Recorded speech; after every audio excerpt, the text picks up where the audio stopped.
अऊज़ु बिल्लाहि मिनश शैतानिर रजीम बिस्मिल्लाहिर रहमानिर रहीम यसअलूनका माज़ा युनफ़िक़ून कुल मा अनफ़क़्तुम मिन खैरिन फलिल वालिदैनि वल अक़रबीन वल यतामा वल मसाकीन वब्निस सबील वमा तफ़अलू मिन खैरिन फ़इन्नल्लाह बिही अलीम रब्बि इश्रह ली सदरी वयस्सिर ली अमरी वहलुल उक़दतम मिन लिसानी यफ़क़हू क़ौली रब्बि यस्सिर वला तुअस्सिर वतम्मिम बिल खैर व बिका नस्तईन या फत्ताह या फत्ताह या फत्ताह।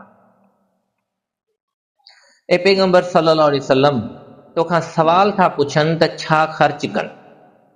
खेनि ॿुधाए त अवीं जेकी बि पंहिंजे माल मां ख़र्च करियो उहो पंहिंजे वालिदैन, अज़ीज़न, यतीमन, मिस्कीनन ऐं मुसाफ़िरनि ते ख़र्च करियो ऐं जेका बि नेकी या भलाई कंदव त अल्लाह उन खे चङी तरह ॼाणंदड़ आहे। ए मोमिनो, अव्हां ते लड़ाई फ़र्ज़ कई वई आहे ऐं इहो तव्हांखे शायदि नागवार लॻे ऐं न वणे त पोइ हिन ॻाल्हि खे चङी तरह सम्झी छॾियो त जेका शइ अव्हांखे नापसंद हुजे थी सघे थो त उन में अव्हांजी बहितरी हुजे ऐं जेका शइ तव्हांखे पसंदि हुजे थी सघे थो त उन में अव्हां लाइ शर या बुराई हुजे। इहे ॻाल्हियूं त अलाह ई ॼाणे थो ऐं तव्हांखे इन जो इल्मु न आहे। इहे पोयां पढ़ी आया आहियूं तव्हां ते रोज़ो फ़र्ज़ कयो वियो आहे। तव्हां ते कातिल जो क़िसास वठणु फ़र्ज़ कयो वियो आहे। साॻी तरह तव्हां ते लड़ाई फ़र्ज़ कई वई आहे, तव्हां ते जिहाद, तव्हां ते क़िताल फ़र्ज़ कयो वियो आहे।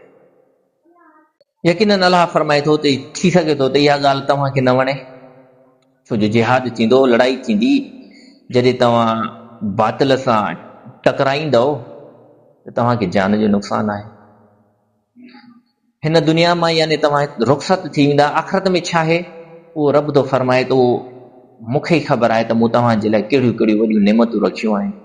शहीद जो कहिड़ो रुतबो आहे अलाह ऐं अलाह जो रसूल सल्लल्लाहु अलैहि वसल्लम सूरह बक़रा में पोयां पाण पढ़ी आया आहियूं, फरमाए चुका आहिनि त मां शहीद जो छा छा रुतबो रखियो आहे।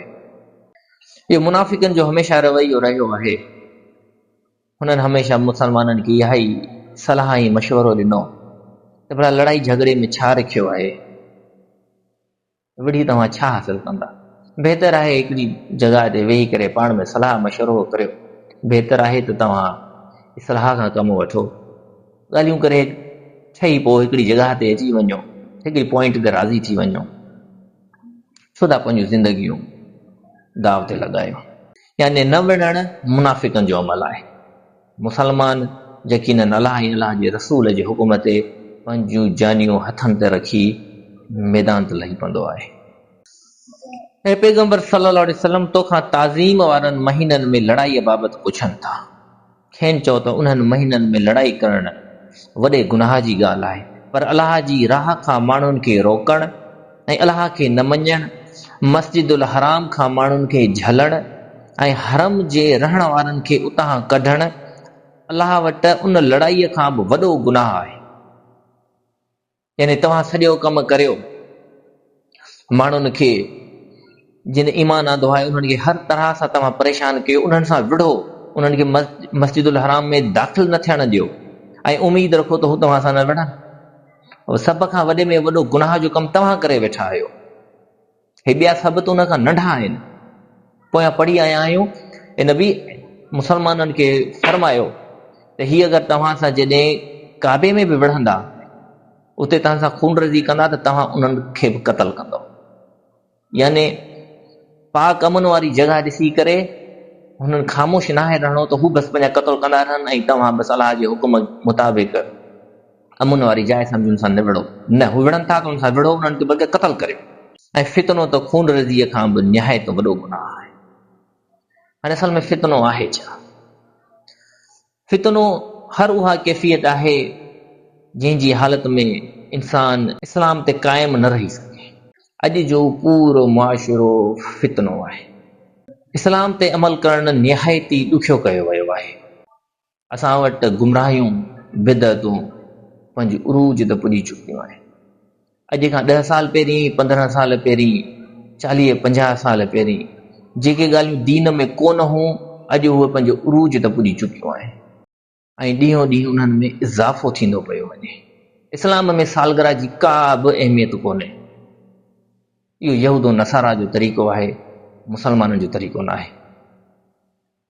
पर अफ़सोस आहे शैतान असां वटि एतिरो हावी थी चुको आहे जो यहूद नसारा जा तमामु जेके गैर इस्लामी तरीक़ा आहिनि असां पंहिंजे इस्लाम में सवाब जे नियत सां दाख़िल करे चुका आहियूं। माण्हुनि जी अक्सरियत आहे, फ़िलहाल त मख़सूस महीना आहिनि, रबिउल अवल थी वियो, रजब थी वियो,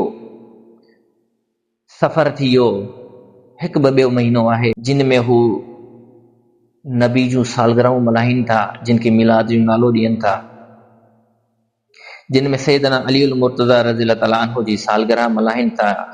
बेशक उन्हनि जो अमल सवाब जी नियत सां आहे।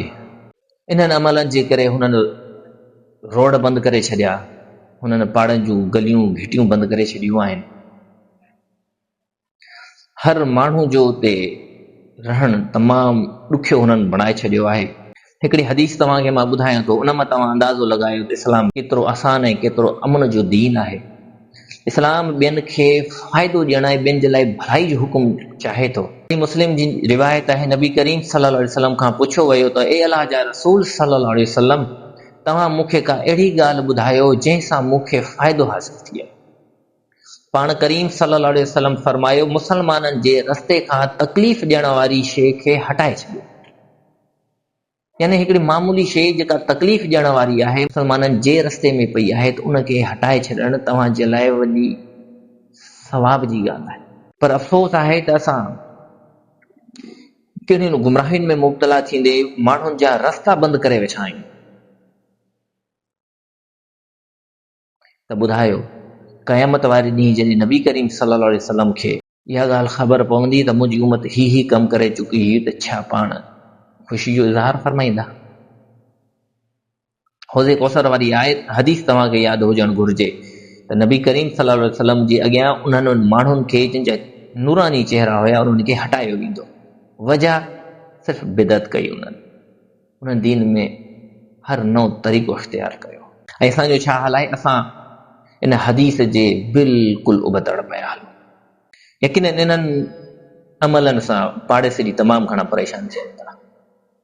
सॼी राति जो 3 बजे 4 बजे एतिरे क़दर जो 5 बजे ताईं बि हिननि जा वॾे आवाज़ सां माइकुनि ते, लाउड स्पीकरनि ते जेको बि तव्हां चओ उहे शयूं उन्हनि जूं हलायूं वञनि थियूं।